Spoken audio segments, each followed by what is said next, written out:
Everyone wants to act like they know everything on the internet these days, and I'm telling you, don't fall for it. Don't fall for any of it. Everyone wants to make all these bold claims like, oh, if you get up at 3 a.m., it'll change your life.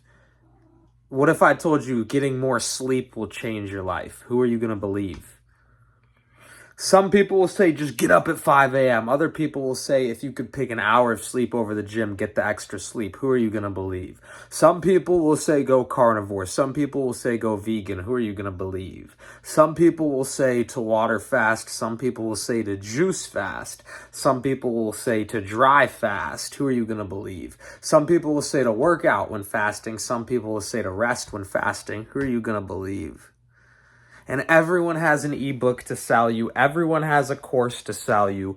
Everyone has a protocol to sell you. So who are you going to believe?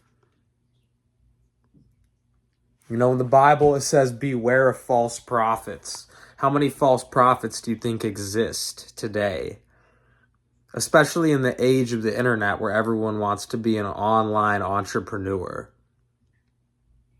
Trust me, I've fallen for it time and time again. I've tried all sorts of crazy ways of eating because the next influencer said it would work, and I suffer the consequences. And I'm trying to heal my body to this day. And I don't know if the damage will ever be reversed, but I'm trying. But that's the problem, is when you just listen to people, and it doesn't just have to be in the health space. It can be your parents telling you to just get a job. It can be anyone trying to influence you to do anything. You can be drawn away from your center. And that's why I believe in the Bible it says beware of false prophets, because we always have God trying to guide us the right way. And then a lot of us, we just resist that guidance. And to deprogram our mind to learn how to embrace the guidance, I don't know if anyone truly knows how to do in today's society. A lot of people claim to have the answers, but then I look at their protocol and things just seem off about it. A lot of people claim to have the answers, but perhaps we're all our own unique individuals and we all have our own answers. Perhaps one man's answers might not be the answer for you, and that's why you might not be able to find your answer in the next ebook. You might not be able to find your answer in the next health coach. You might not be able to find your answer in the next Google search, because God may have put you here on this earth to uncover new answers that no one has ever uncovered before.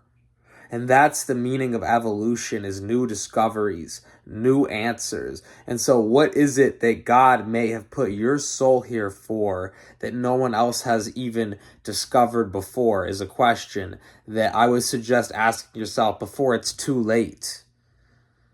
Before your genius gets drowned out because you try to follow people who may dress up in these fancy suits and lab coats, but they don't really know more than you. It's all just an act because they have to do it for a living. But you may be the next new scientist in your life that uncovers something that they could have never dreamed of uncovering, because God may have given you some way of viewing things that no one else uniquely has to you. And that's what I ponder on sometimes, is perhaps one man's answers are not another man's answers, because we're all unique, and that is part of the beauty of life.